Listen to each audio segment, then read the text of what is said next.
Good morning and welcome to the very first WTM Virtual. My name is Simon Press and I'm the Senior Exhibition Director for WTM London. 2020 has been a year like no other for the travel industry. These are the most testing times our industry has ever faced. So by continuing to work together, we can overcome the challenges we all face. Our mission is to support and guide the travel and tourism industry during and beyond COVID-19. And also to demonstrate our commitment to delivering positive business and networking opportunities to the entire community, even during the most challenging times. When it was clear that we would be unable to hold a live WTM London this year, we had to provide an alternative platform to ensure that all travel industry professionals continued to engage and had the opportunity to come together to recover, rebuild and innovate the industry. So, WTM Virtual was launched, and after 40 years of you coming to us, this time WTM London is coming to you.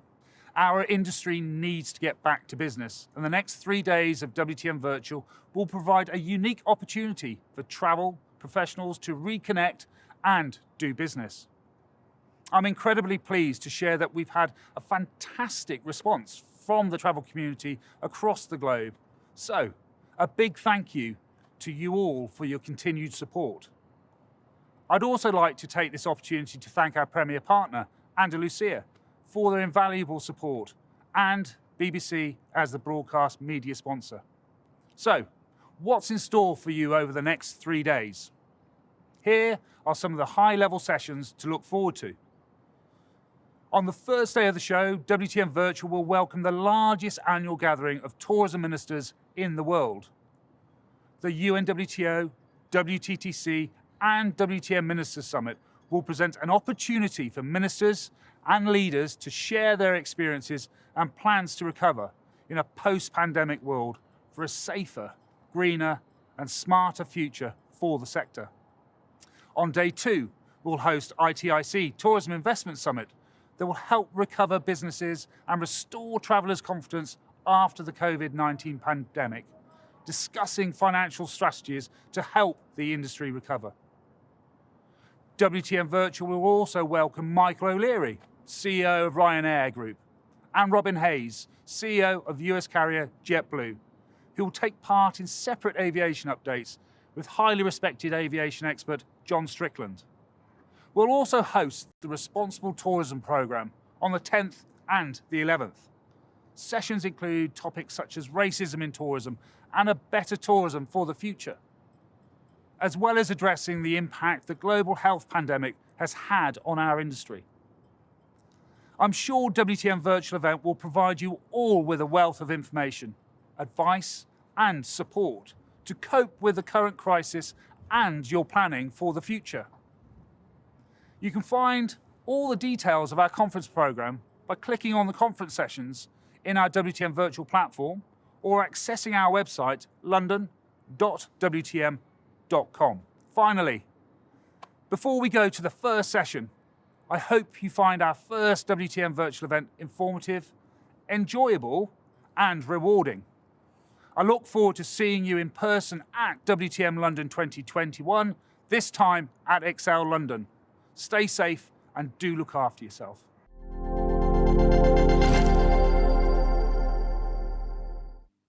Good morning and welcome to WTM Virtual 2020. Wherever you're tuning in from around the world, we are very pleased to have you here with us today for our first session, brought to you by Caroline Bremner, Head of Travel Research at Euromonitor. This is Accelerating Travel Innovation After Coronavirus. Caroline, I hope all is well with you, and without further ado, I will hand over the reins of this webinar to you to begin the presentation. Great, thank you, Sam. So I'm delighted to be here with you today to present the very latest findings from Euromonitor's brand new report on accelerating travel innovation after coronavirus. So for today's presentation, we'll first of all look at the unprecedented impact of coronavirus on the global travel and tourism industry. And then we'll zoom in and look at different regions around the world in terms of that impact on tourism and how regions are responding to the challenges of COVID and using creative and innovation as a means for recovery and also survival. So the main regions that we'll take a look at are from Europe, the Americas, Asia Pacific, the Middle East, and Africa. So let's get started. So first of all, for those of you who aren't aware of Euromonitor, we are a global market research company, and we're very lucky to have 15 offices spread across the world. So that was really critical when the coronavirus struck, and we had our analysts on the ground reporting on what was happening. And also when we went out and did our research this year, we asked them to look at the various ways that the travel industry was responding to the crisis. And so we captured lots of great examples of innovation, which I'm going to share with you today. So let's now take a look at what we think is going on with coronavirus. As we know, it's a highly unpredictable situation that we're facing. And of course, that's not straightforward when it comes to forecasting the impact on industries such as travel and tourism.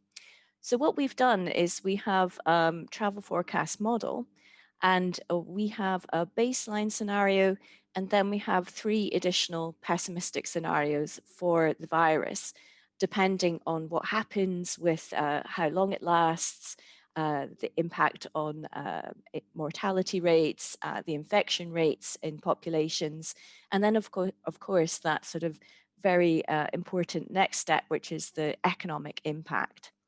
So for our baseline, our expectation this year is that there's going to be at least a drop of 57% of global tourism arrivals. And obviously that's a very short, sharp shock that we've experienced.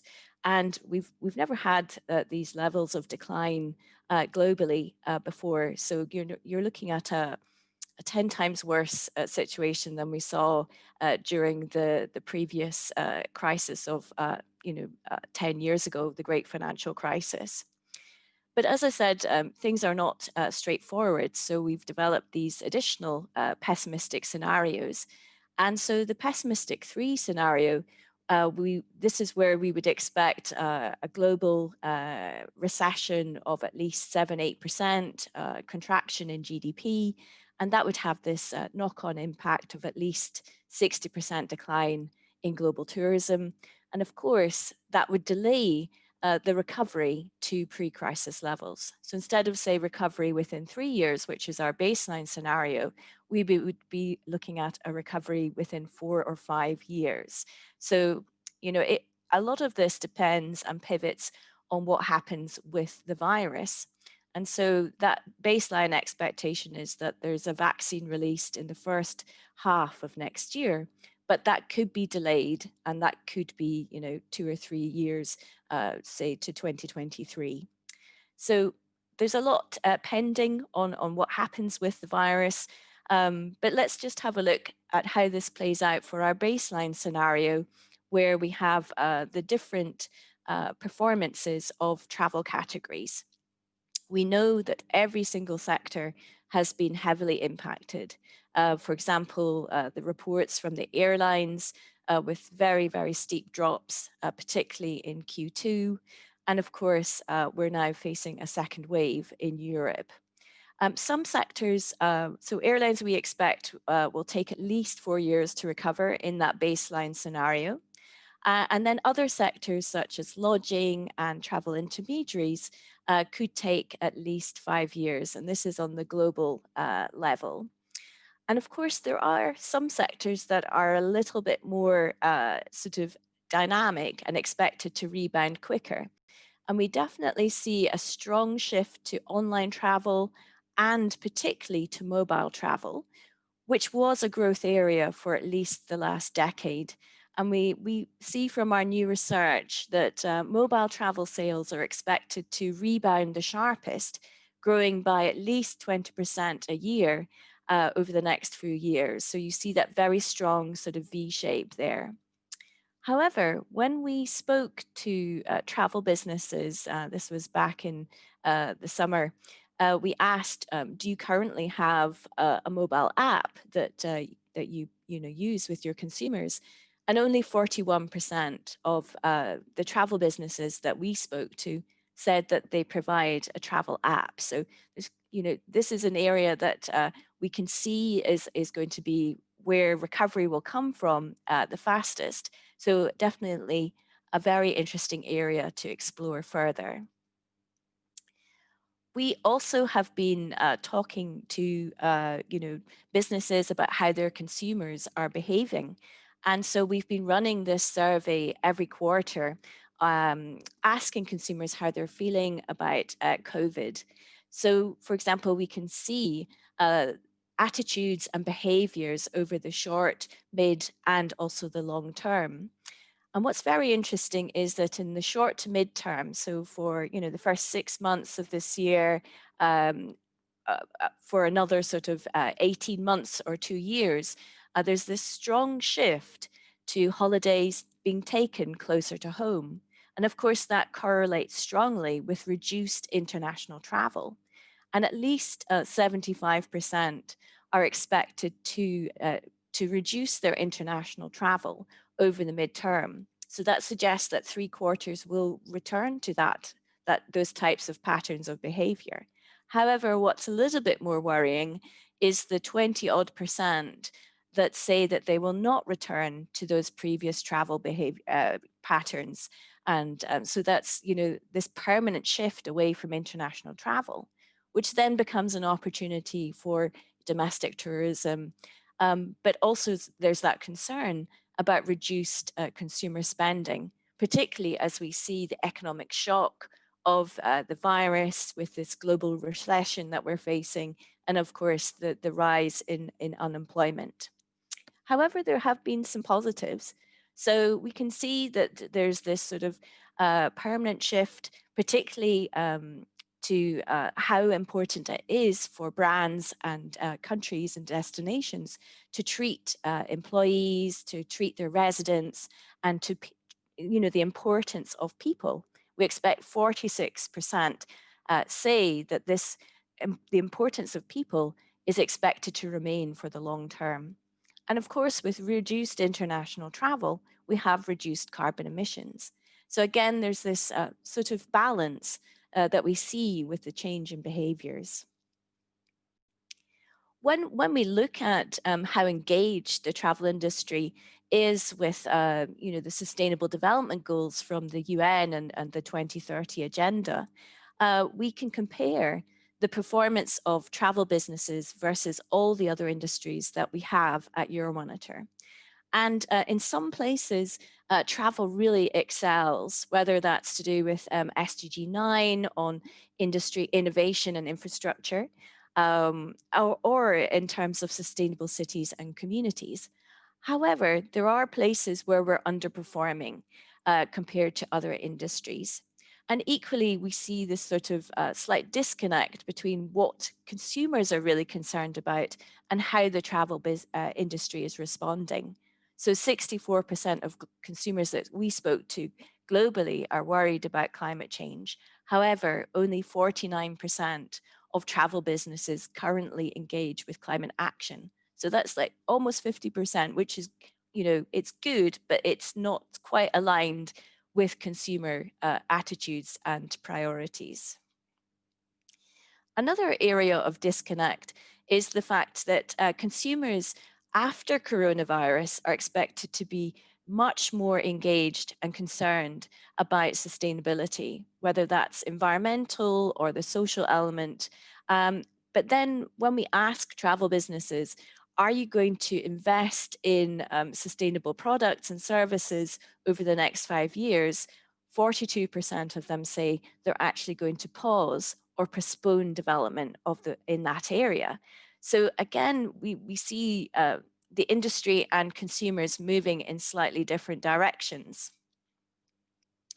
However, with coronavirus, it has had such a major impact on people's lives. It's been very tragic. And one way, our industry has been the worst hit. It goes without saying.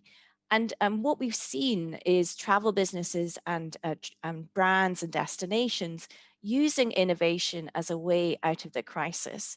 And there's these 4 different pillars that we've identified across our research. So digital innovation, at the height of the lockdown, we saw destinations around the world, from the Caribbean to Faroe Islands, using virtual experiences. And of course, we now have this need to provide contactless and touch-free experiences. So that is all helped by automation and artificial intelligence and the like. We have innovation and sustainability pivoting to the domestic market, looking at how to really improve the social and environmental benefits of tourism. And of course, the health element has really been catapulted to the fore. The need to provide, people first, hygienic and safe experiences. And of course, consumers increasingly cost conscious and also seeking reassurance from the brands and the countries that they are engaging with. So let's take a look now at some of the different ways that we're seeing innovation play out in the world. So here we turn to Europe. Of course, Europe has really been sort of very hard hit by coronavirus, particularly some key destinations. We saw, for example, it began after it moved from Asia with Italy, and then sort of we were in lockdown in Q2, and of course some countries are now facing further lockdowns as we move into the winter. But from the research that we have that we conducted earlier in the year, we can see that domestic tourism was sort of the buffer to help sort of, protect and help with the recovery once international tourism dried up. So we're expecting a fall this year of at least 50 odd percent, 55% for inbound receipts to Europe. But when you look at domestic expenditure, it's around about 25% decline. And then, of course, we have, again, this sort of shift to online travel. So for those people who are traveling, they are pivoting to the online channels because they can do that from the safety of their own home. Mobile travel, again, increasing. And of course, we have that sort of, this is our baseline expectation. However, we of course will be monitoring this as we move into this second wave. But when you look at the expected recovery times for Europe, they're definitely one of the longest, and they're around about 4 to 5 years, if not more. When we look at the UK, obviously where we have the coronavirus pandemic colliding with Brexit, and yes, we're coming to the end of the transition period, and we still don't have certainty on that final trade deal with the EU. However, hopefully things will be a bit clearer in the next week or so. When it comes to inbound tourism, as with all destinations, there has been this sharp drop of at least sort of 50 odd percent. And then, of course, it depends what happens with the virus. So England is in lockdown. We have different rules and restrictions across the country. For example, I'm in Scotland and we're in a tiered system. So it really does vary across the nation. So if we go into a sort of worst case scenario where the virus takes 2 or 3 years for the vaccine to be rolled out, we could see further drops in tourism demand next year. However, as I mentioned, our baseline expectation is that, with all the 200 or so vaccines that are being tested and looked at just now, that hopefully we would have one rolled out, ideally by the first half of next year. So the UK is facing a very sharp recession. We're expecting GDP to decline by at least 11% this year. And of course, that with the furlough systems and everything that's happening in the sort of the workplace, we are expecting unemployment to double. And of course, if there's a no deal, hopefully not, but if there's no deal struck with Europe, then of course that effect is going to be sort of magnified. So there's been a lot of talk, and I've been discussing over the last few months with so many destinations and travel brands about how to recover and to build back better. And of course, many destinations are looking for best practice. And when there's some really great quotes here from, say, Jeremy Sampson of the Travel Foundation, that we have to use this opportunity to really understand the positive and negative impacts of tourism on destinations. And once we understand, then we can move forward. And Jake Haupert from the Transformational Travel Council put it really nicely when he said that there's this global awakening about the impact of tourism around the world. And we have to change the mindset and to go even beyond sustainability and to look at different forms of tourism, such as regenerative and transformational. And of course, in Europe, we have Anna Pollock, who's been working with from the Conscious Travel company, been working with Flanders and Amsterdam. So there's lots of interesting case studies to look at. Equally, there are some regions that are, ahead of the curve in terms of their engagement with sustainability. We have, for example, Nordic travel businesses, where 65% of them say that they implement some form of sustainability strategy, which is 10% above the average. And 46% of Nordic travel businesses claim to be purpose-driven. So they put all stakeholders in the mix, not just shareholders. And these are some of the types of innovations that we're seeing from them in the next 5 years: investing in waste and recycling, developing sustainable products. So of course, there is a lot of good work being done. So let's now look at some of those areas of innovation. Aerogast is a Danish app. It is, ideal for a post-COVID world. It's about providing a seamless and touch-free check-in experience for when you're booking your hotel, right the way through to when you're at the hotel, the seamless check-in when you arrive, and then equally, booking activities and experiences to enjoy when you're there. And what's really interesting is the fact that, it's really reduced the time it takes to check in to 30 seconds. And of course, that means that it gives the guest much more time back, but equally it allows the staff to engage in a much more personalized way with the guest. So of course, this is highly seamless, it's touch-free, and it's really sort of combines the sort of digital and the sustainable element, reducing paper and all that admin. We also have the fact that with coronavirus, there's been this sort of revival in the interest for nature-based activities, and adventure is definitely an area of growth and of interest.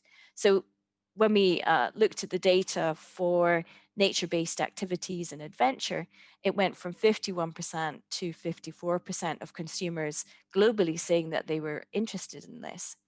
And of course, there is this sort of mental well-being aspect.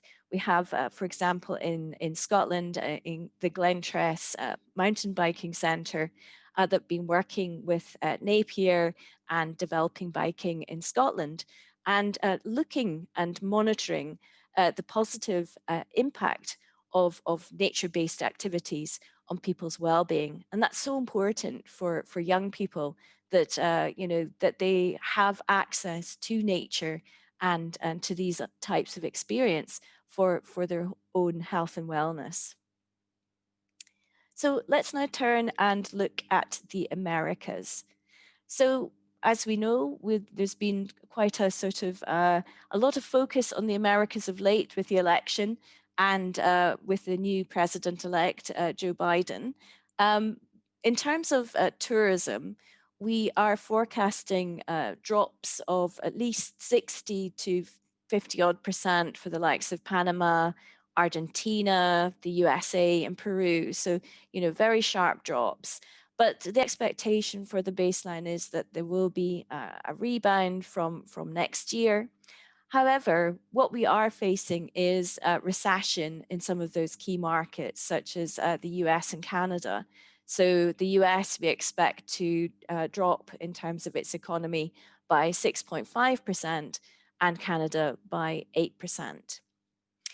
The thing is, when we look at the recovery timelines, we can see that yes, inbound tourism has dropped further than domestic tourism by 53%, but its recovery times are expected to be faster. So we would expect inbound tourism to recover faster than domestic. We can equally see that, with airlines, for example, particularly in North America, there's a strong domestic air market. So, already that's sort of, according to OEG, just about 15 to 16% lower than its pre-crisis levels. So already there are signs of recovery there. Some sectors, as we see elsewhere, the online, the digital aspect driving the recovery. And when we spoke to US travel businesses and asked what their future areas of investment were, 61% said that they would be looking at artificial intelligence over the next 5 years, 57% the Internet of Things, 52% embracing augmented reality and virtual reality, and yeah, quite interesting to see 25% for robotics. So that's sort of increasingly coming in and being an area of focus.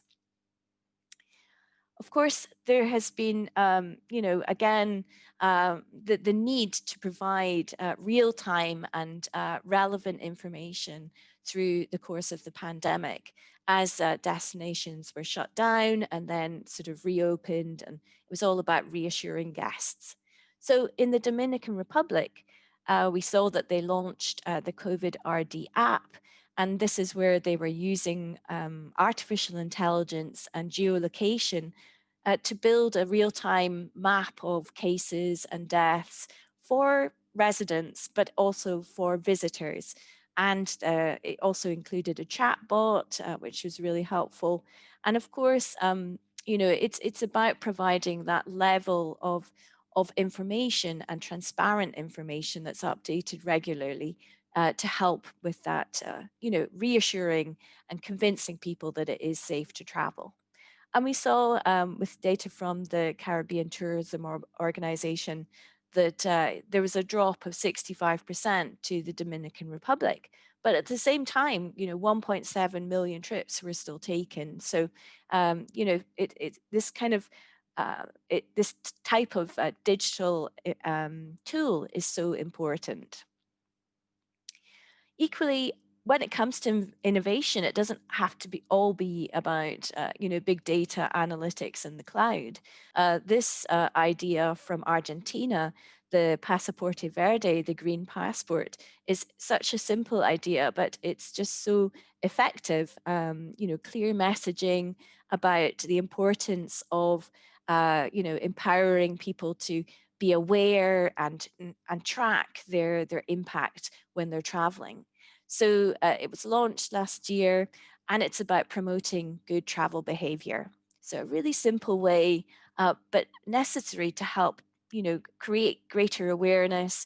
They also encourage people to become ambassadors for sustainability in their own towns, and to, not just be sustainable when they're at home or traveling, but, all the time. Now, on the flip side, we're seeing the sort of the global common pass to help with that digital ID that includes health information so that you can travel seamlessly again. And of course, there's no reason that a digital health pass couldn't also include information about climate and sustainable impact. So let's now turn to Asia Pacific. Of course, previously, the past 10 years has been such a dynamic, region for growth. And of course, the coronavirus sort of had a massive effect there as elsewhere. This is looking at the latest global GDP, the gross domestic product for the different regions. And it's just very interesting to see that the global GDP drop that we're expecting this year is almost 5%. And we do see, for example, a slowdown, a big slowdown in China, but the economy still continues to grow. And we expect growth of 1.7% this year and even stronger next year at 7.5. And that just contrasts very sharply with the advanced economies and the Eurozone facing a very sharp recession. But then, even within the developing markets, we have countries such as India, whose economy will shrink by 10% this year. And of course, India has seen some of the highest levels of cases and deaths, sadly, for coronavirus. But the expectation is that there will be a rebound next year. So, as I mentioned, that dynamic decade of growth came to a dramatic stop. But we do expect that Asia Pacific will rebound quickly, providing that the disease is kept under control and we have that vaccine rolled out early next year, if not at some point next year. So this is the baseline forecast. Again, we saw many destinations, from Singapore, Hong Kong, Philippines, Thailand, all sort of pivoting to the domestic market. So that will be one of the key areas for recovery. And equally, we have the fact that Asia Pacific is highly engaged with online travel and, of course, mobile travel as well. Very strong, with 60% of all online travel sales taking place via mobile. So when I looked at the online travel sales per capita for the different countries, every single country was doubling. And Singapore, Hong Kong, Taiwan, and in Thailand it's even tripling. So very strong growth expected in the online sector. Equally, Asia has some really great examples of innovation. This is the Maldives and Lux Resorts have worked with SwimSol and they have the largest floating solar system for these panels that they're using for solar energy. Because there's such limited space on land, they've placed the panels on the sea. And of course, this is a great way. Obviously, the Maldives is facing such an existential crisis due to climate change.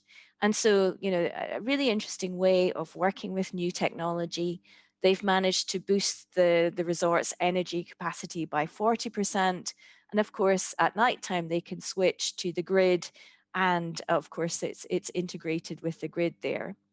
What I really loved about this example is that guests are engaged with the energy usage. So there's a live solar tracker within the resort rooms so that you can keep an eye on how much energy is being saved. And of course, that level of engagement with consumers, giving them information and access to this type of info just helps raise the standard and expectations of when they travel to other resorts. And they'll be raising the level of expectation, which is really important. There have been other good examples. For example, in Taiwan, we have KKD, Taste of Taiwan. So this was during the lockdown.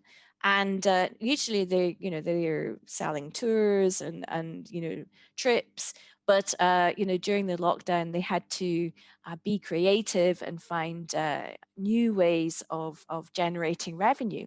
So they worked with local Taiwanese food producers and sold food and delivered it all around the world so that consumers could enjoy a taste of Taiwan. And we have seen, many travel brands looking at how to diversify their revenue streams. And that sort of link with agriculture and food is really strong and a great way to, find new markets. And of course, looking to the future, we see that 47% of travel businesses expect to invest in sustainable sourcing in the next 5 years. And again, virtual experiences have really taken off during the pandemic.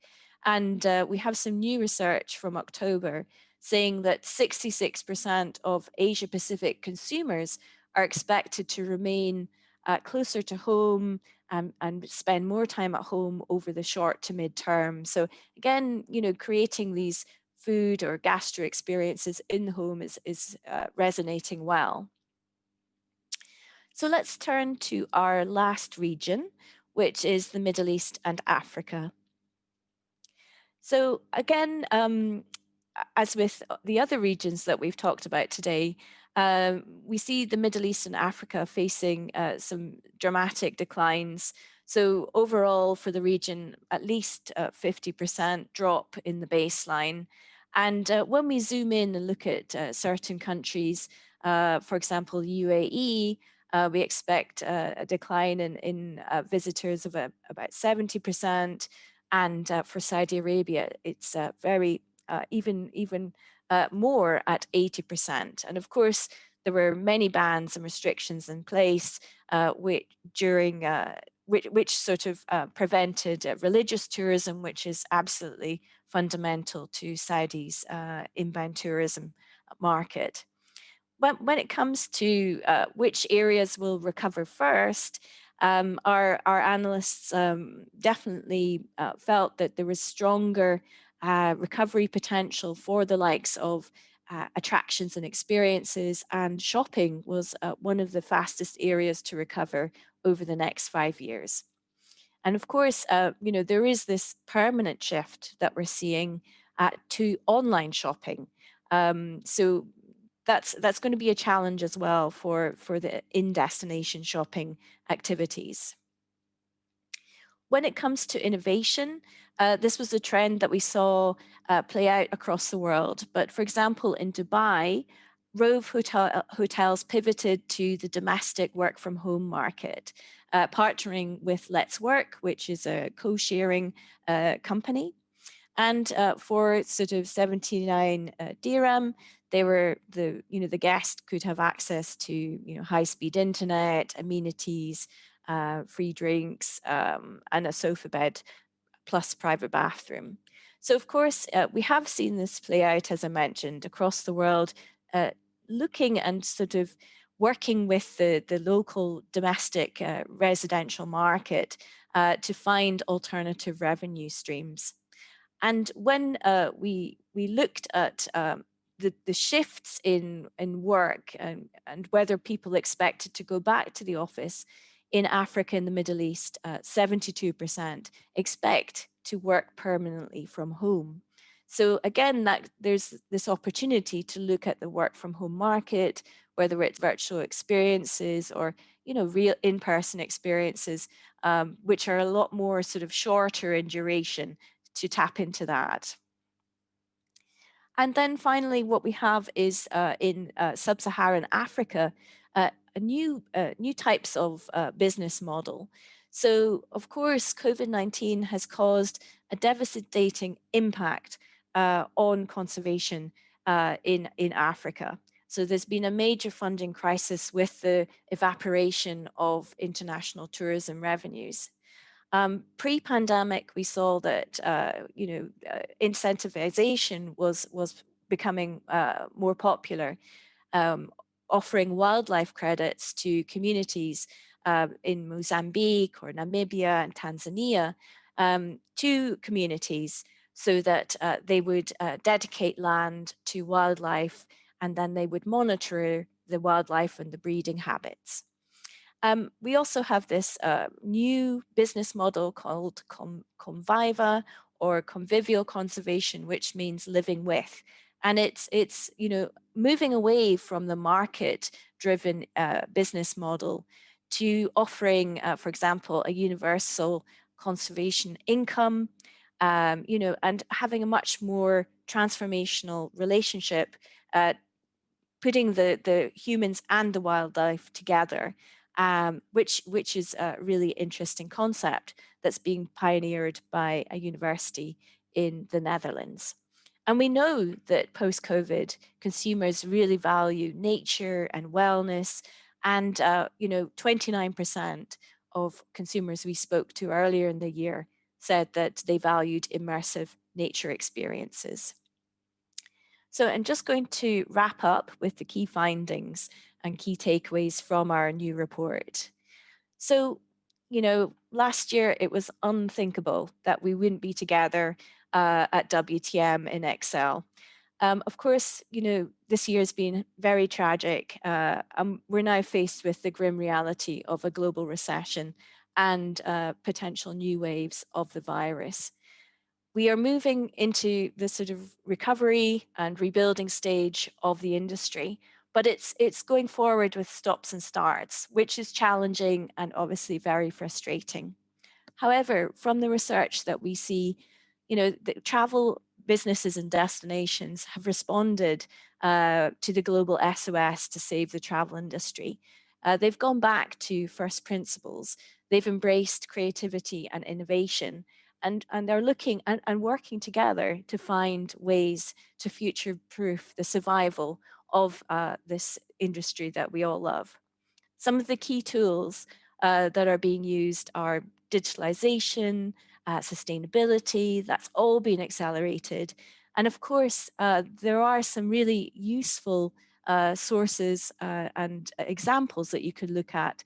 For example, the Sustainable Development Goals are a great blueprint, and we see many startups using this as a means for recovery. We see brands are increasingly acting with purpose, thinking about the triple bottom line, putting all of the stakeholders, including the communities, at the front and center. And of course, having that sort of eye on the impact on the environment, and making sure that we rebuild in a sort of fair and equitable way. And of course, we've kind of been unchained from the past. That old business model, we could see the flaws in it, particularly with over-tourism. And now we have this amazing chance to reset and chart a better path forward, and ensure that we take everybody with us, and so that we build it on some strong universal values, and move forward together as an industry. So just like to say thank you so much for listening today, and look forward to your questions. Thank you, Caroline, from behalf of all of us here at WTM for that wonderful presentation. We've got time for perhaps one very, very quick question. And you did say earlier, and this is very kind, perhaps we could combine this into a blog post on the WTM Global Hub, because we've had so many questions coming in from the audience. We'll just go for one quick one here, and it just touches on one of those points you mentioned at the end there. According to your research, what's the percentage of companies that are reaching out for innovation technology, so sort of VR or AR, to assist in their marketing? That's a great question. We have some information from earlier in the year, and we did ask about engagement with VR and AR. And just off the top of my head, somebody asked me this quite recently as well. I believe it's over 40% are using Wow. AR and VR globally. But what I can do is, as I say, we can write up a piece afterwards and answer some of these questions. So yeah, definitely, if anybody wants to get in touch, my email's there, and happy to let you know. But definitely, it's what we've seen is AR and VR becoming integrated more into the marketing toolkit. Yeah. So it's not going to, the question is it going to replace travel? Of course it's not. It was a sort of a stop in during the pandemic, but a sort of substitute. But now, it's also it's a try before you buy. It helps provide that reassurance. And I think it's also, consumers can actually see what they're going to experience. And again, it helps them make that jump into traveling again.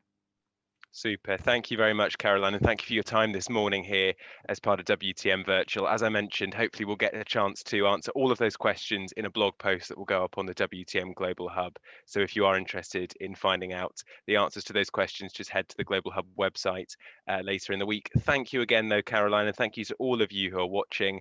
Have a fantastic rest of WTM Virtual, and we'll see you soon on another session. Thank you.